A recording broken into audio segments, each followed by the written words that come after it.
church. Now, okay, let's think about the person that, decides, you know what? I am 40 years old. Freaking, I do have knee, lower back problems, hip problems, whatever it is, shoulder problems, and then I've never worked out before. All right, it's gonna be a harder journey in the beginning. All right, to get yourself in there, it's going to be very intimidating in the gym, and put yourself under a bar or on a bench and stuff like that. All right, but the amount of freaking the longevity wise that you're gonna see throughout, when you start to hit those PRs and those peaks and freaking and things like that, when you start to really build muscle. All right, alongside of what the other benefits that you're gonna get, because it's not just strength, it's not just building muscle. Right. You're talking about mobility. All right. You're talking about full range of motion. All right. Like that. I harp on my clients all the time. My biggest thing, for longevity wise, other than just building muscle, all right, and burning fat, and stuff like that, is that their knees and their shoulders. Right. Tell me right off the top of the head, when you, every day that you go through, that you're never using something that with your knees or something with your shoulders. You absolutely have to. So important, bro. Absolutely have to. I've been in the sling before. All right, freaking with my abdominal arm, because I got my right hand, so I'm right-handed, and I've been in the sling in the right side, and I've also injured and torn my rotator cuff on my left side. Right. So I've been there where freaking I couldn't use one of my hands, and like how frustrating that is. Bro. And how dependent you have to be on someone else to be like, hey, can you pick this up? And I've been there on crutches, tearing my ACL, my meniscus, and my left knee. You know what I mean? Like that, where I'm freaking had to kind of be dependent on people. Like it's just so frustrating. Right. All right, and that's in my early teens, in my early 20s. Like that. So freaking, but now you're telling me you're 40, all right, and then like you want to, you're not focusing on really strengthening up your shoulders. You're not strengthening up your knees. You don't want to build muscle, all right, to, like that. And then with that muscle build, it's going to really freaking be a lot more conducive to burn a lot more fat and calories down the road like that. Plus, it's going to be able to work on your mobility, your strength, your flexibility, all that, in place.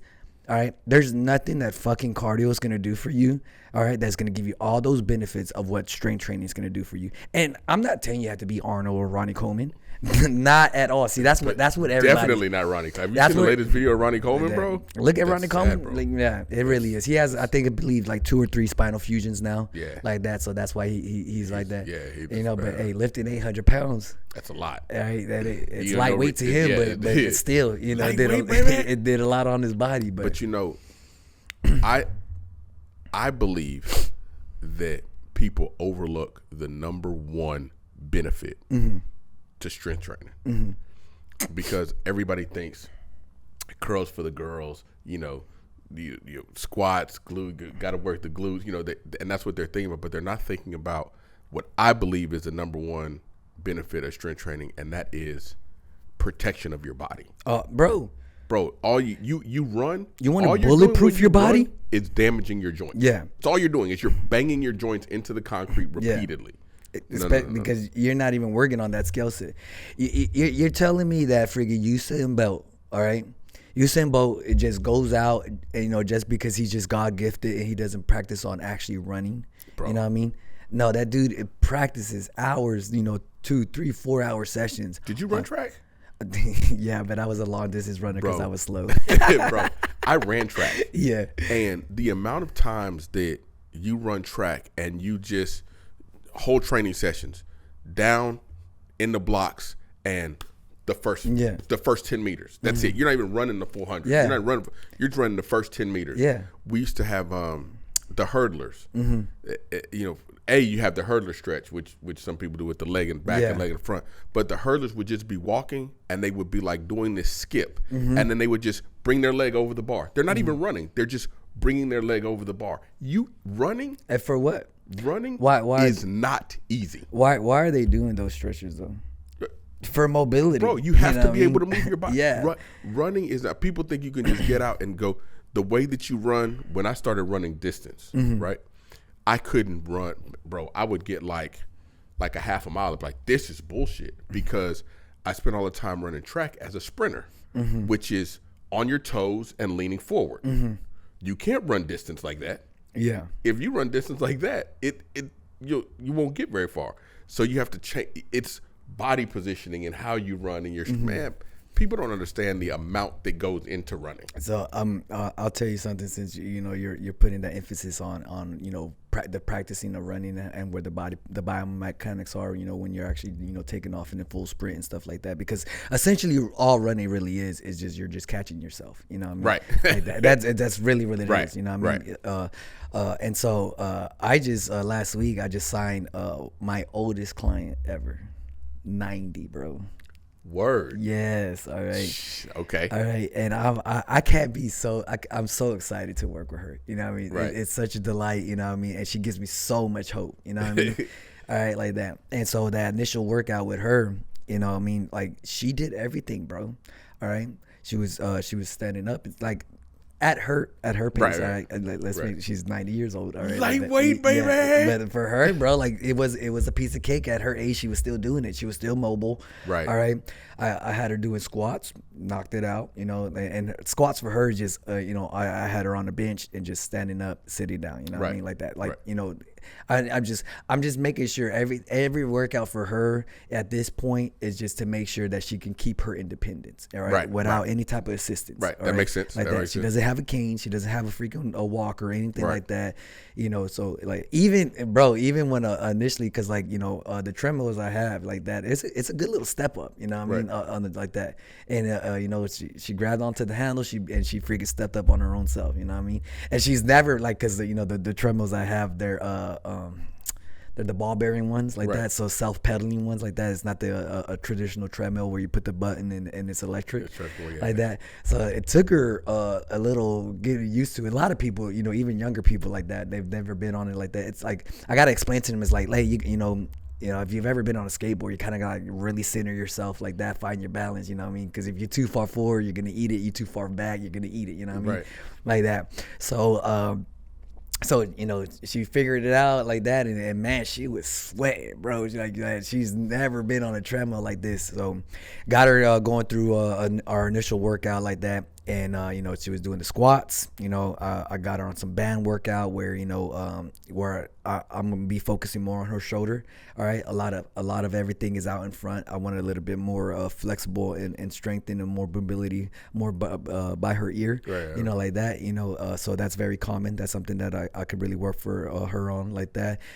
Pulling, pushing, with bands and things like that, and so, but my number one thing right now that I want to really focus on her, for strength training wise is building up her leg strength, a little bit more, and working on more isolating each leg, almost like step ups, like she's climbing up, because that's going to really help her, that motion of her bringing her knee up to step up like that. Because right now she's dragging her feet a little too much.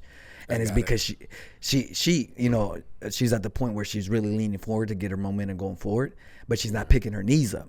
All right. Okay. So and so in our initial workout, I saw that and I was like, all right, well, let's focus on this. You haven't had a slip yet, but in the future, I can already tell you that this is going to be a problem. And if you miss your step and because you're not picking your knees up higher, you could fall. And let's really prevent that. So I already have a good game plan, a program that's going to be in place for her to really get those knees coming up as she's driving forward, walking, to make sure that, like if she does have a misstep, her knee is still high enough where she can catch herself and not have that fall. That's funny because that's what, when, my dad with his stroke, one of the things that we started that I work on with him is. How old is he? He's 73. 70. Okay. But he's got one leg that's paralyzed and one that's not. Mm-hmm. So. Is it completely paralyzed?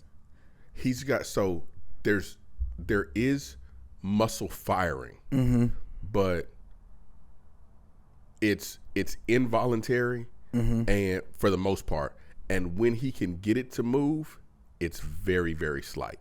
So and is it just the CNS is not really? I think it's more neurological than actual physical. Yeah. But one of the things that I do with him, because he's working on independence, is much like you said with the squat.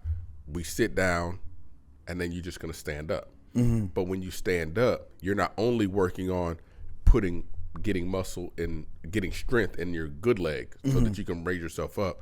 But you're working on balancing so that even the leg that doesn't work that great, it's flat enough on the floor so that you can get up and get to a standing position. Yeah.